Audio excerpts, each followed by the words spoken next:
कभी ना डूबने वाला जब जहाज डूब गया तो कभी ना क्रैश होने वाला प्लेन कैसे बच जाएगा। कौन ही जीवा दोस्तों।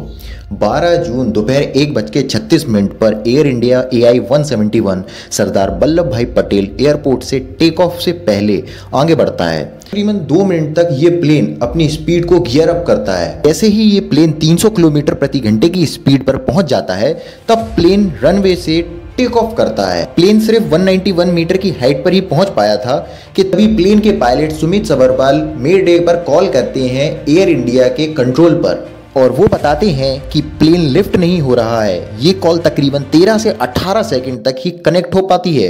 इसके तुरंत बाद ही पायलट से कनेक्शन लूज हो जाता है। At the current moment plane नीचे की तरफ जाने लग जाता है जहां पर एक मेडिकल हॉस्टल है स्टूडेंट्स का। ये प्लेन जाके उससे टकरा जाता है जिसमें 242 पैसेंजर्स 30 क्रू मेंबर्स थे, जिसमें सिर्फ एक व्यक्ति की ही जान बची है जिसका नाम है रमेश विश्वास कुमार और कुछ हॉस्टल स्टूडेंट्स की भी इसमें जान जाती है। अब इस प्लेन की फ्यूल कैपेसिटी अप्रॉक्स 1,26,000 लीटर ही थी। बेसिकली इसका फ्यूल प्लेन के विंग्स में ही फिल होता है और इंजन भी विंग्स के पास ही लगा रहता है और इसीलिए ये एक्सीडेंट एक बड़ा धमाके में बदल जाता है।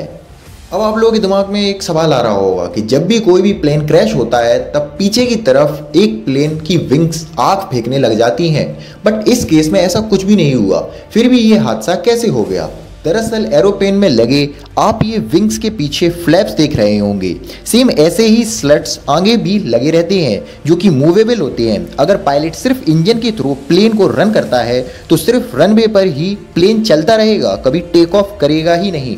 और जैसे ही पायलट फ्लैप्स और स्लट्स को इंजन की स्पीड के साथ मूव करता है प्लेन अपनी डायरेक्शन और टेक ऑफ दोनों करने में सक्षम हो जाता है और इसी को हम एयरफॉयल मैकेनिज्म बोलते हैं, जिसमें कोई भी ऑब्जेक्ट पर जब आप एयर फोर्स पड़ता है तब ऑब्जेक्ट हाई प्रेशर से लो प्रेशर की ओर ढकेलता है और इसी प्रोसेस से टेक ऑफ सक्सेसफुली हो जाता है। अब ये इंसिडेंट हो सकता है कि गर्मी की वजह से हुआ हो, बिकॉज गर्मी में लो डेंसिटी होने के कारण एयर पार्टिकल्स बहुत दूर दूर चले जाते हैं, जिसकी वजह से ये जो एयरफॉयल मैकेनिज्म है इसमें हाई प्रेशर और लो प्रेशर वाली जो सिचुएशन है वो बन नहीं पाती है अच्छे से और इंजन को बहुत ज़्यादा पावर लगानी पड़ती है ऐसी मैकेनिज्म को बनाने के लिए, जिसकी वजह से प्लेन उड़ने में, टेक ऑफ करने में और उधर पे लैंड करने में बहुत ज़्यादा प्रॉब्लम क्रिएट करता है और बहुत सारे हादसे इसके ही वजह से होते हैं।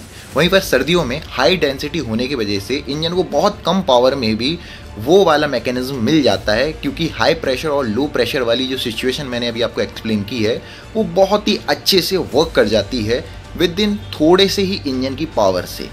तो अब आप समझ गए होंगे मैं क्या कहना चाह रहा हूँ। अगर आप समझ गए हैं तो प्लीज़ इस वीडियो को लाइक करें और चैनल को सब्सक्राइब जरूर करें और हाँ, अपने दोस्तों के साथ इस वीडियो को जरूर शेयर करें।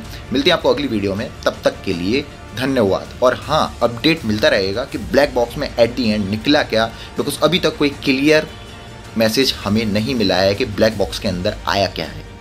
धन्यवाद, बाय।